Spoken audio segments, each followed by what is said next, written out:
my vlog. I thought I would just start getting in the habit of filming on a Saturday. So it's been pretty busy lately. I say this a lot, I know, but I'm not lying.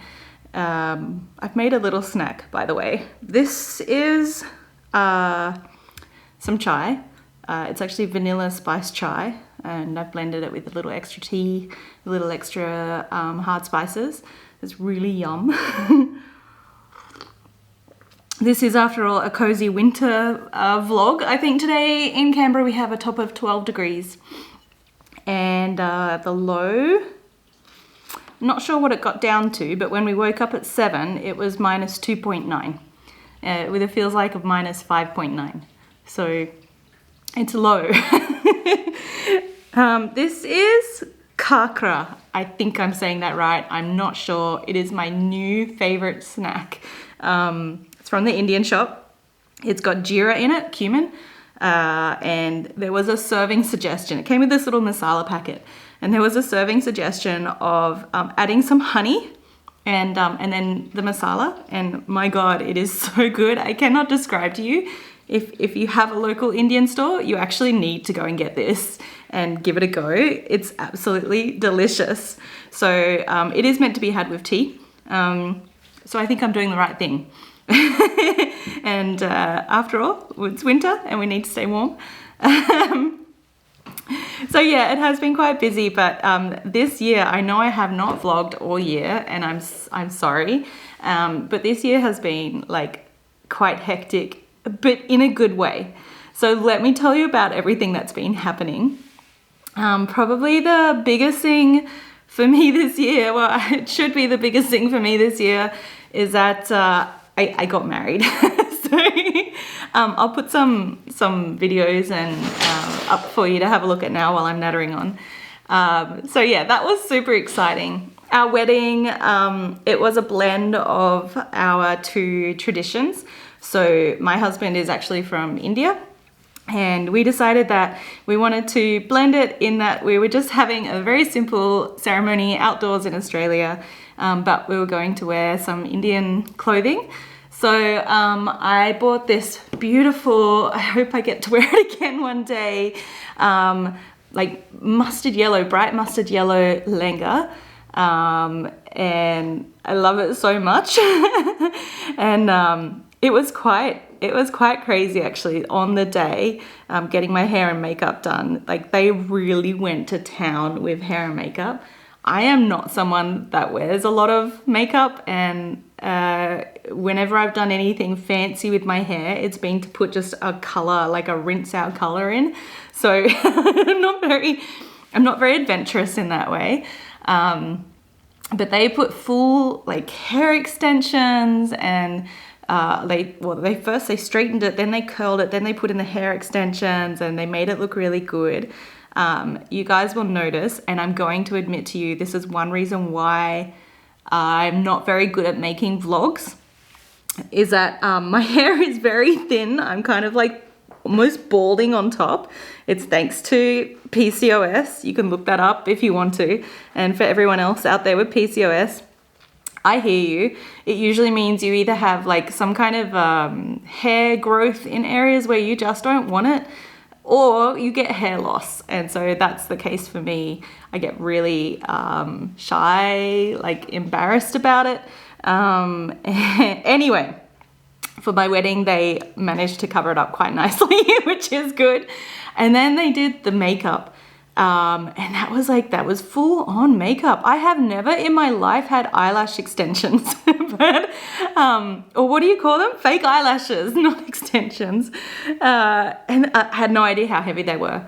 But so I had that, and then just like full makeup, and I felt, I'm not gonna lie, a little bit, like, even though the process of getting it all done was really quite, comfortable, the people that did it are absolutely lovely, but I felt a little bit overdone because I'm just not used to it. But then I was told by my husband's mother and, others there and him as well, that it was actually just on point for that kind of like ceremony, for what we were wearing.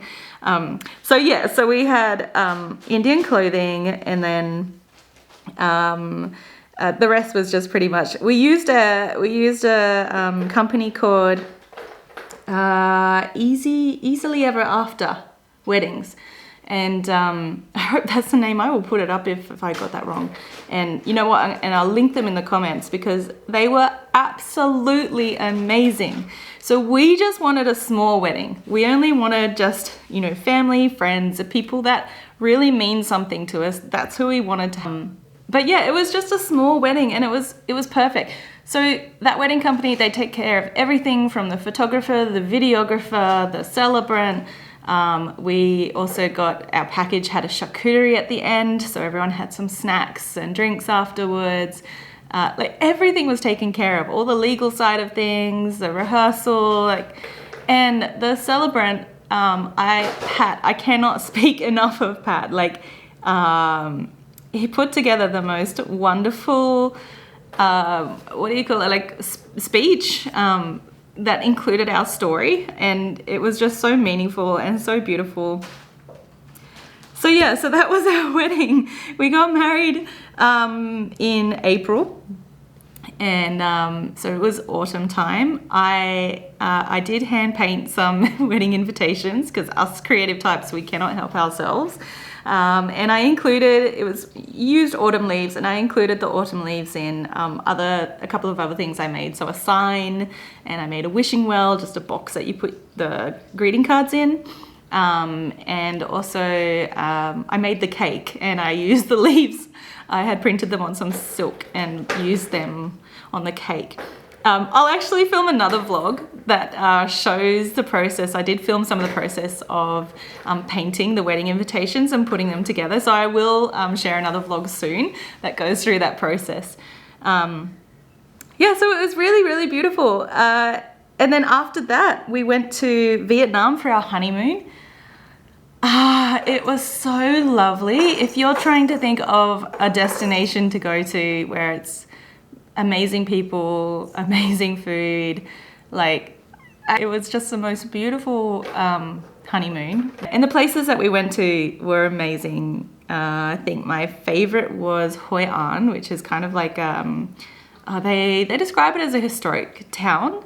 I think this is my most favorite part, was that they do a lantern festival on, I think, Friday and Saturday nights.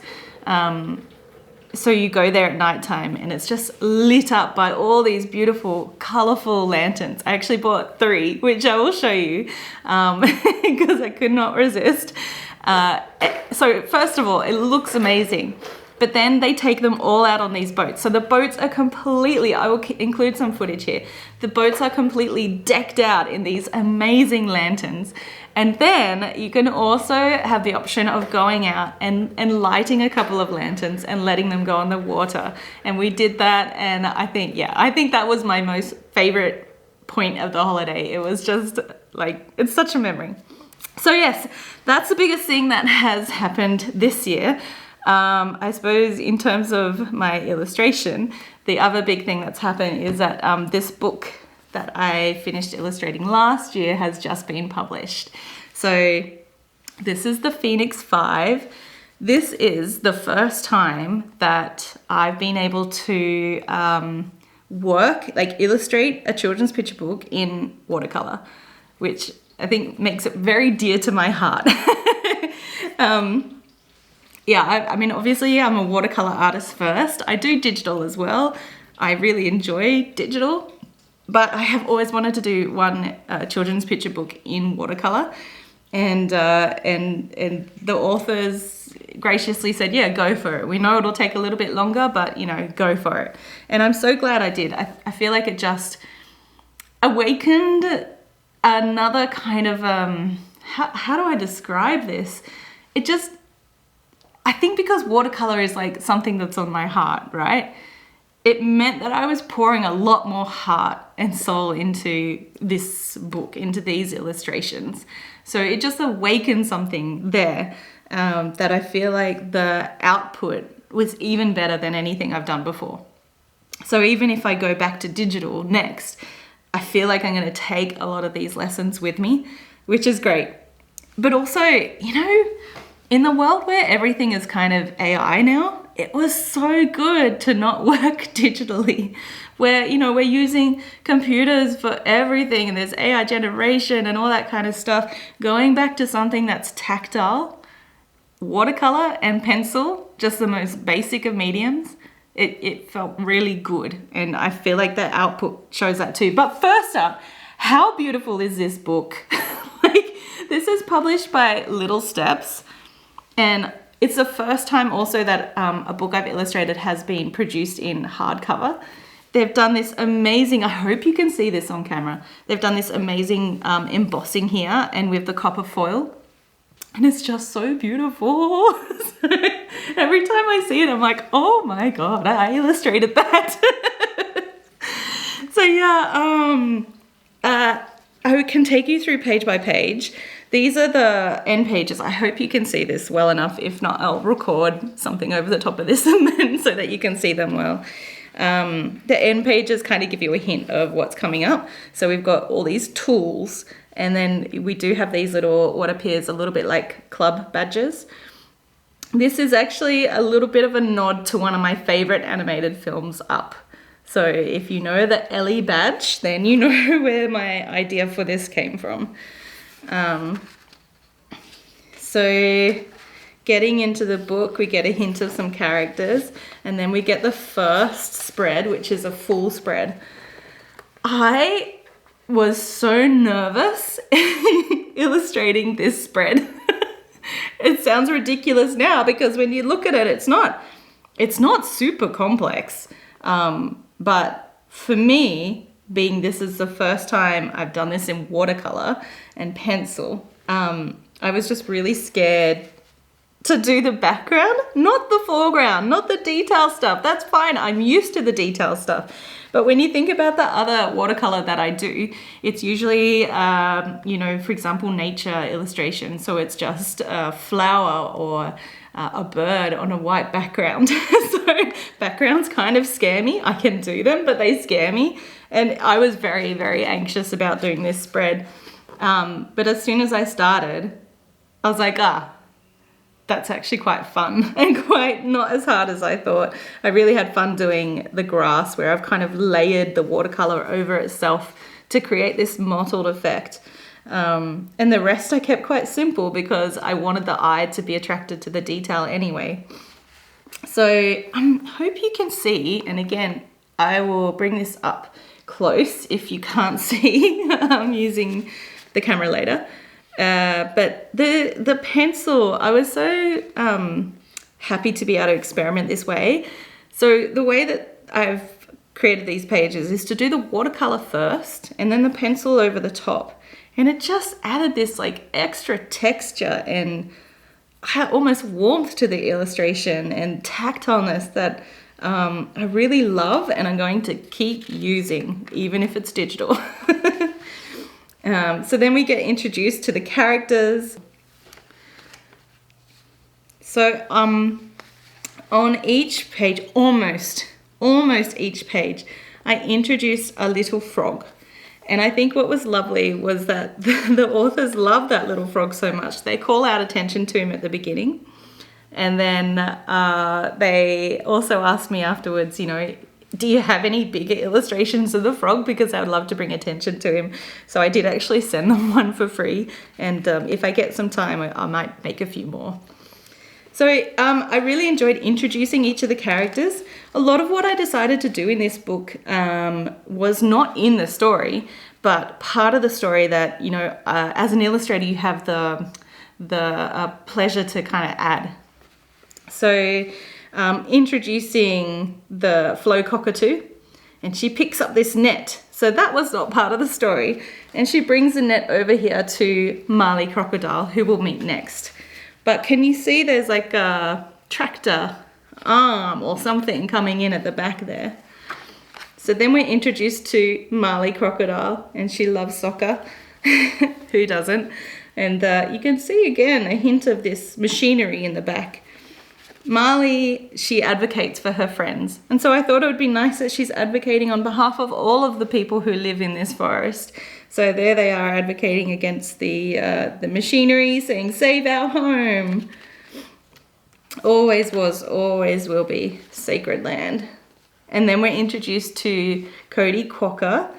And I'm not sure if you would know, but everything that Cody is picking here, these are all Australian native plants and Australian native edible plants.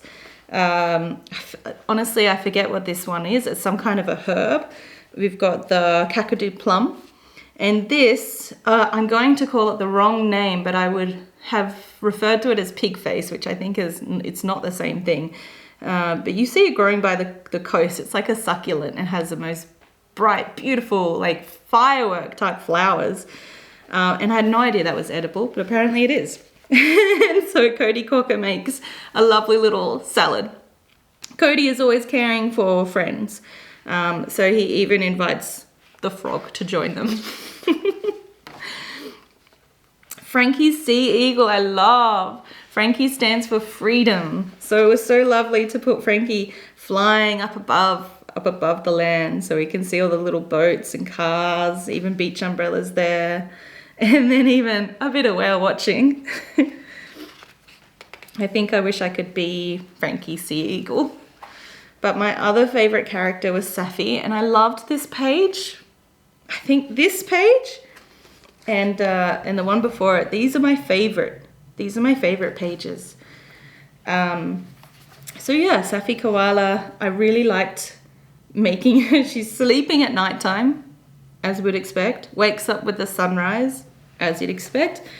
And then immediately back to sleep again. And I thought that was just beautiful. I really enjoyed playing with the backgrounds here, making the nighttime and then the sunrise. I thought it worked quite well. It was just a lot of fun. And her expression here, it just worked. Again, using the pencil to create all this texture. Oh, I'm obsessed. I am actually now working on another book for a different author, and it is such a challenge because the topic is actually rugby, and so there's a lot of first of all I had to learn about rugby, and then there's a lot of action, a lot of different poses that you just wouldn't normally do. But it's been such a good challenge so far. I'm really enjoying it, and I'm really, I'm quite happy with the direction that it's going.